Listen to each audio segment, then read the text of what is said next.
The galaxy had learned to measure time and extinctions. Star systems once known for trade, art, and layered histories now existed only as coordinates surrounded by expanding debris fields. The Vorkal Dominion did not conquer in the old sense. They did not occupy, negotiate, or assimilate. They arrived, evaluated resistance, and erased it. Worlds that fought burned. Worlds that surrendered were dismantled for resources. Worlds that tried to flee were hunted until silence followed. Admiral Koresh stood on the command dais of the Dominion flagship Scourge of Eternity, his clawed hands folded behind his back as another system fell from the tactical display. He had overseen the destruction of more civilizations than he could name, and yet there was no pleasure in it anymore. Only inevitability. The galaxy was weak, fractured, and slow to learn. The Dominion was not cruel, Koresh often told himself. It was efficient. Predators did not apologize for eating prey. A junior officer approached, his voice tight with professional restraint. Admiral, the Tritian enclave has gone dark. No organized resistance detected before termination. Koresh inclined his head slightly. Record the system as pacified. Move the fleet forward. The holographic map shifted, Dominion war forms advancing like a tide of iron. Each ship was grown, not built, its hull layered with adaptive armor and weapons refined across millennia of warfare. No known force had ever broken a Dominion line. Some had tried. None had survived long enough to be remembered. And yet, unease had begun to creep into Koresh's thoughts. It had started weeks earlier, with reports from the edge of mapped space. Scout vessels sent into a sparsely charted region known as the Void Expanse had failed to return. At first, the losses were dismissed as navigational errors or natural phenomena. Space was vast and treacherous. But then the disappearances continued. No debris. No energy residue. No final transmissions. Ships simply ceased to exist. Koresh had reviewed the data personally. It unsettled him more than he cared to admit. Admiral, another officer said, breaking his thoughts. Long-range sensors are registering anomalous distortions ahead. Not a fleet signature. Singular. Koresh turned, his ridged eyes narrowing. Define anomalous. The officer hesitated. It does not conform to known propulsion profiles. No detectable drive emissions. It appeared fully formed. Silence spread across the command deck. Dominion doctrine accounted for ambushes, traps, even suicidal last stands. But spontaneous appearance without energy release defied every principle of known physics. Koresh stepped closer to the display. The distortion hovered in the void like a wound in reality, subtle but unmistakable. Whatever was emerging did not announce itself. It did not broadcast demands or warnings. It simply existed. Magnify, Koresh ordered. The image sharpened. A vessel took shape, angular, dark, and massive. Its surface absorbed light rather than reflecting it, broken only by faint lines that suggested structure rather than decoration.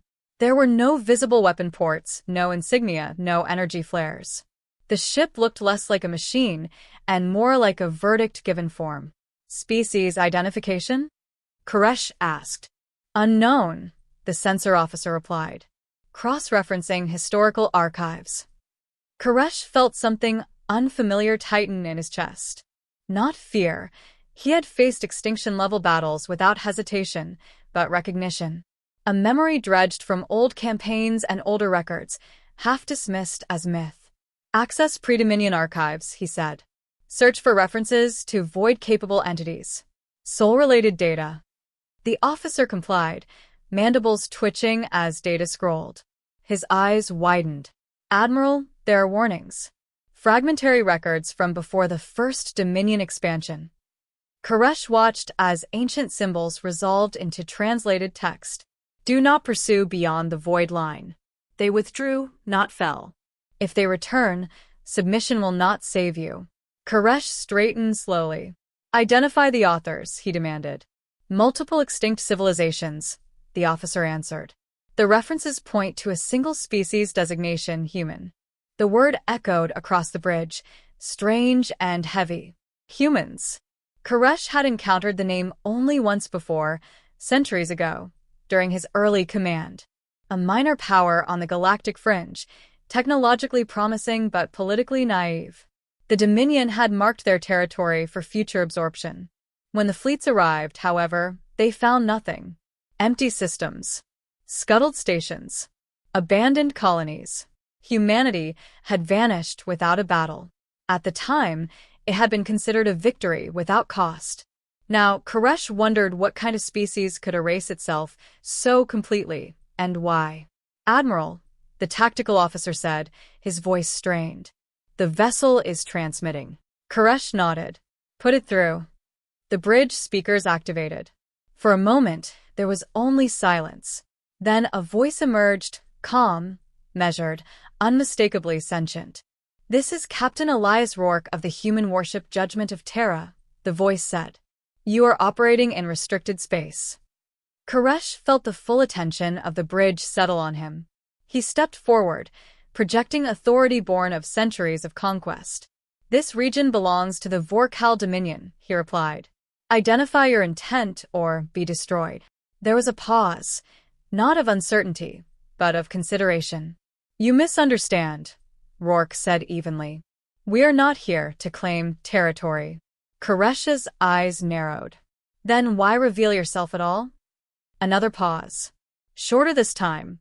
"Because you crossed a line," the human captain answered.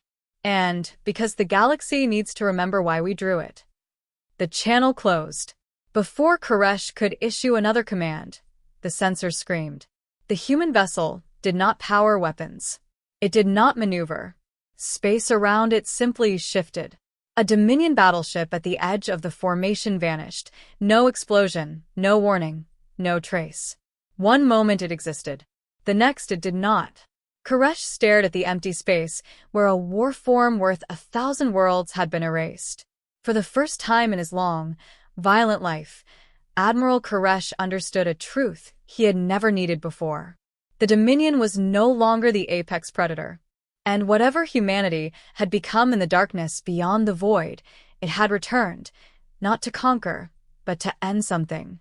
As alarms echoed and the judgment of Terra drifted forward in absolute silence, Koresh realized the war that had consumed the galaxy had just reached its final chapter. The judgment of Terra drifted through contested space as if the concept itself were optional. No engine flare marked its advance. No wake distorted the stars behind it. Inside, the ship was alive with quiet precision. Systems murmured to one another in controlled pulses, and human crew moved with the unhurried confidence of men who had rehearsed this moment for generations. Captain Elias Rourke stood at the center of the command deck, hands clasped behind his back, eyes fixed on the forward display. He was tall, broad-shouldered, his hair cut short in a style that favored function over sentiment. The years had etched restraint into his face rather than age. He did not look like a conqueror. He looked like a man who had finished arguing with history. "Dominion fleet has reformed," said Commander Marcus Hale, the ship's tactical officer.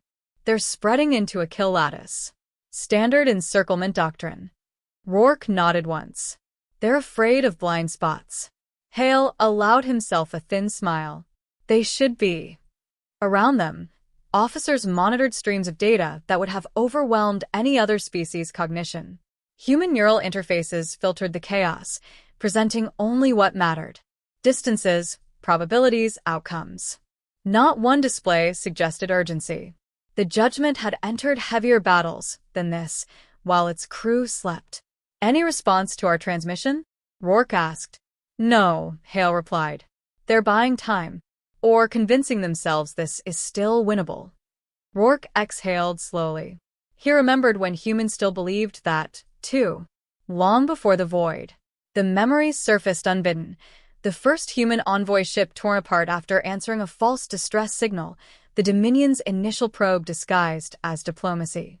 The recordings had been required viewing in the academies. Not to fuel hatred, but to explain restraint's cost when offered to predators.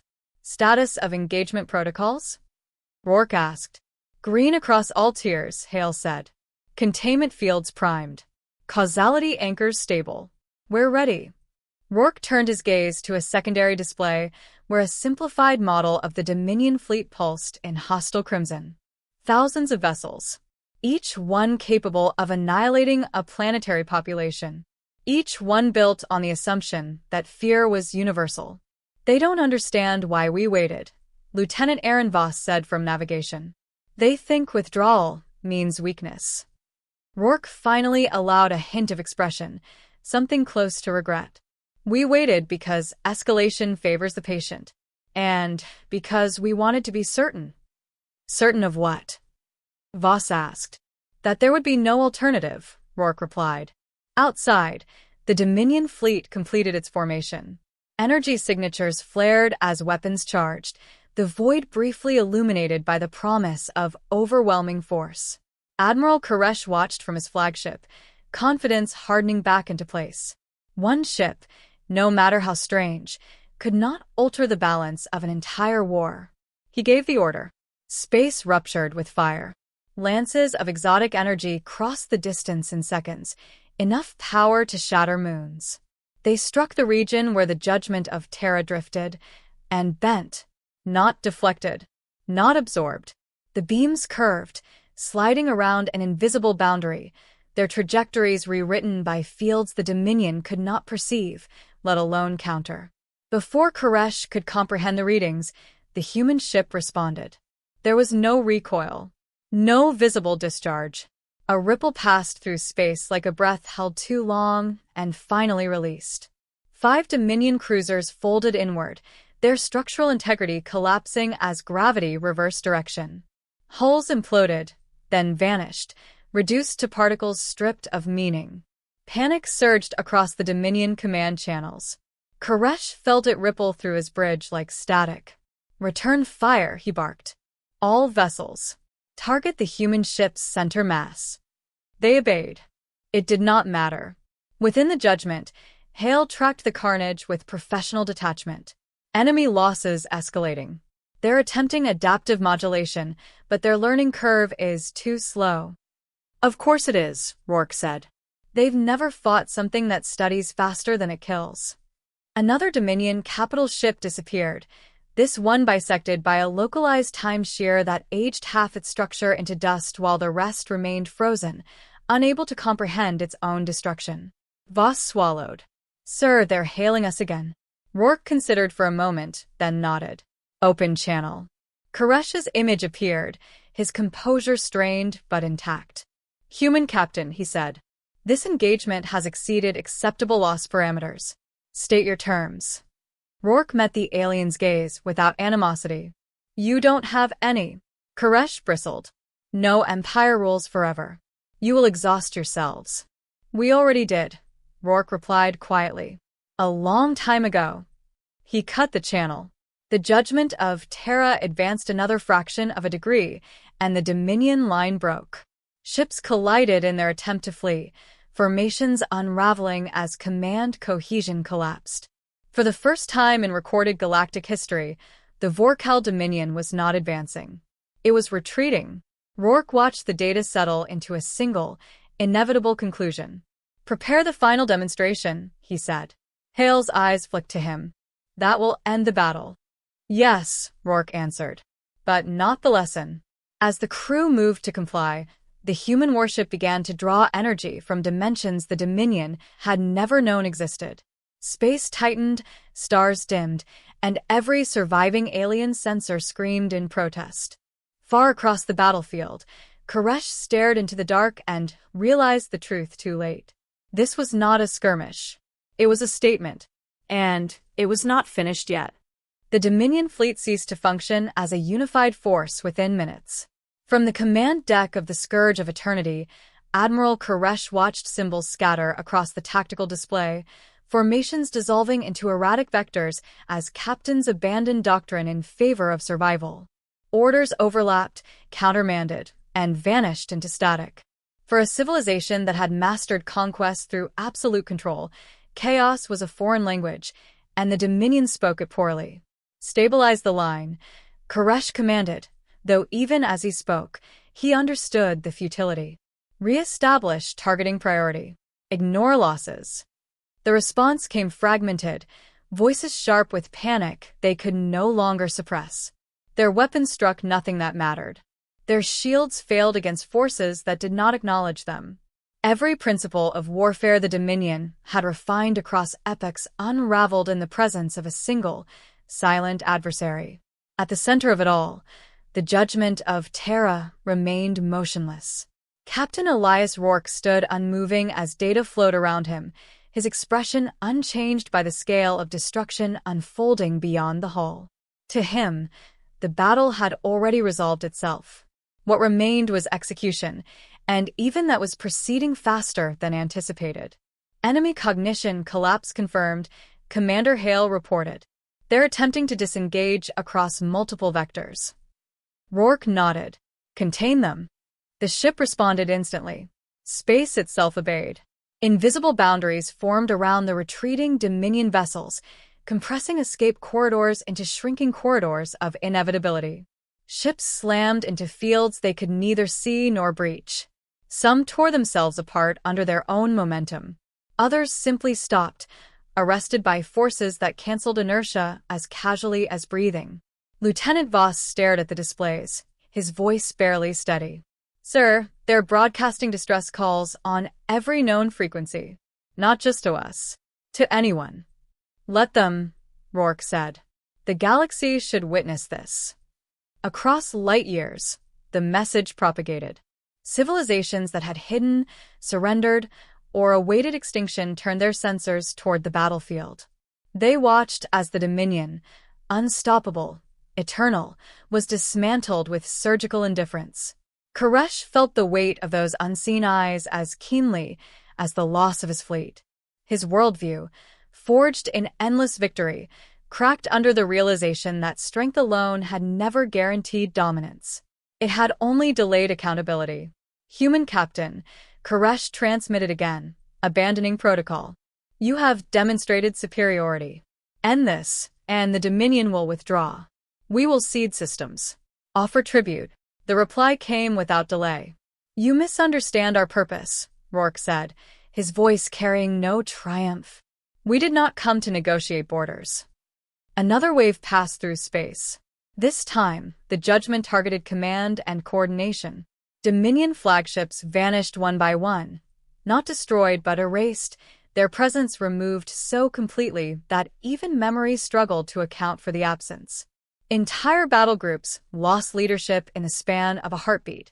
Koresh's flagship shuddered as containment fields failed. Consoles went dark. Gravity fluctuated violently, throwing officers from their stations. The scourge of eternity, symbol of Dominion supremacy, was suddenly fragile. Admiral, an aide cried, their weaponry is not destructive, it's subtractive. They're removing us from causality itself. Koresh steadied himself against the railing, forcing his voice into calm. Open all channels. I will speak.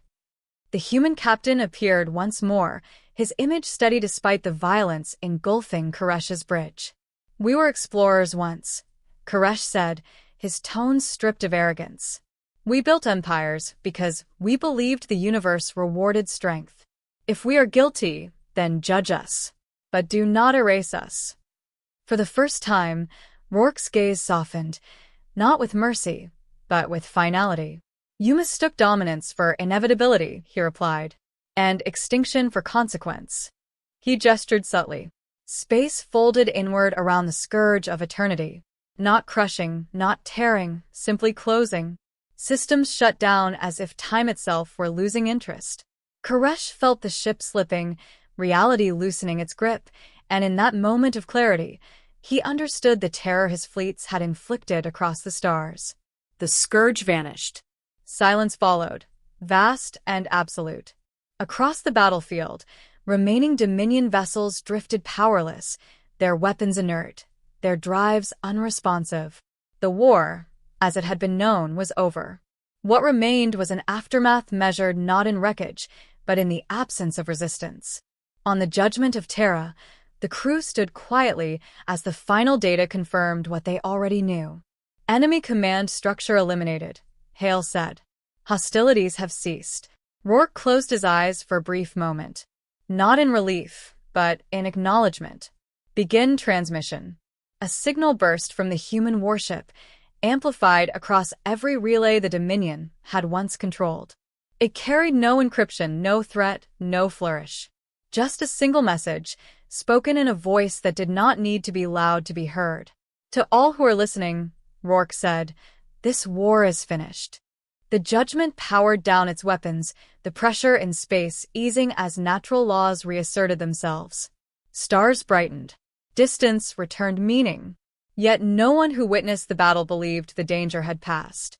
Because as the human ship remained, silent and watchful amid the ruins of a fallen empire, one truth echoed across the galaxy with unshakable clarity. The end had come not with conquest, but with restraint. And whatever followed would be decided by how well the galaxy remembered that lesson. The silence that followed the battle spread faster than the war ever had. Across former Dominion territory, fleets powered down, weapons disengaged not by command, but by consensus. Captains who had once advanced without hesitation now waited, uncertain whether motion itself might be interpreted as defiance. The galaxy, long accustomed to the thunder of conquest, listened to the quiet and tried to understand what it meant. On the judgment of Terra, Captain Elias Rourke stood alone on the command deck, watching the tactical projections fade into archival markers. What had taken the Dominion millennia to build had unraveled in less than an hour. The disparity was not a triumph. It was an indictment. Transmission relays are clear. Commander Hale reported softly from behind him. Every surviving network is listening. Rourke nodded. Then we finish it. The signal carried farther than any weapon the ship possessed. It crossed borders that no fleet had respected and reached worlds that had already begun preparing for extinction. On shattered colonies and hidden sanctuaries alike, leaders and refugees alike turned their eyes to the sky. This is Captain Elias Rourke of humanity, he began. His voice was steady, unadorned. The conflict that defined this era has ended. He paused, allowing the words to settle. The Vorkal Dominion rose because the galaxy allowed predators to believe strength was permission. That belief has been corrected. On distant worlds, records were etched in real time. This was not a declaration of rule. It was a warning, and warnings from victors carried more weight than laws. Humanity does not seek territory, Rourke continued. We do not demand tribute. We will not occupy your worlds or dictate your futures. We withdrew once to avoid becoming what we destroyed today. Hale watched his captain carefully. He had served under Rourke for years and knew the cost of that restraint. Every man aboard the Judgment did. They were heirs to a civilization that had chosen obscurity over annihilation, patience over pride. But understand this, Rourke said, his tone sharpening only slightly. Total war is not a game you can win twice. If another empire rises to burn the stars, we will return again. And there will be no second lesson. The transmission ended without ceremony. For a long moment, no one spoke. Long-range scans confirm mass withdrawals, Hale said at last. Dominion remnants are abandoning controlled systems. Some are self-scuttling. Rourke closed his eyes briefly. They know fear now. That will have to be enough. The judgment of Terra began to turn, its vast form pivoting toward the dark stretch of space from which it had emerged. No victory parade followed. No human banners filled the stars. The ship simply prepared to leave, its purpose fulfilled. On a distant listening post, a lone alien officer, young by his species standards, watched the human vessel recede. He had grown up under Dominion doctrine, taught that power justified all things. What he had witnessed had broken that certainty beyond repair. They could have ended us all, he said quietly to no one in particular. Yes, his superior replied, voice heavy with understanding. And that is why they didn't. History across the galaxy shifted in that moment. Military academies rewrote doctrine. Expansionist charters were abandoned. The void itself became a boundary etched not in law, but in memory. Where once the Dominion had advanced without consequence, now caution ruled. And always, beneath every new policy and fragile peace, lingered the same unspoken truth. Humanity was still out there. On the judgment of Terra, Rourke remained on the bridge as stars stretched into silent motion. He did not look back at the battlefield. He did not need to. The lesson had been delivered, etched into the collective consciousness of a once ravaged galaxy. Course laid in, Voss said quietly. Void expanse entry in 60 seconds. Rourke nodded. Maintain passive state. As the ship slipped toward the edge of known space, Hale hesitated. Sir, do you think they'll remember? Rourke considered the question, his reflection faintly visible in the darkened viewport. They don't need to remember us, he said at last. Only what happens when they forget restraint. The judgment of Terra vanished into the void without a trace, leaving behind a galaxy that would spend generations measuring peace not by prosperity, but by the absence of human warships in its skies. And somewhere, far beyond the reach of frightened empires, humanity watched, waited, and hoped it would never be necessary to return.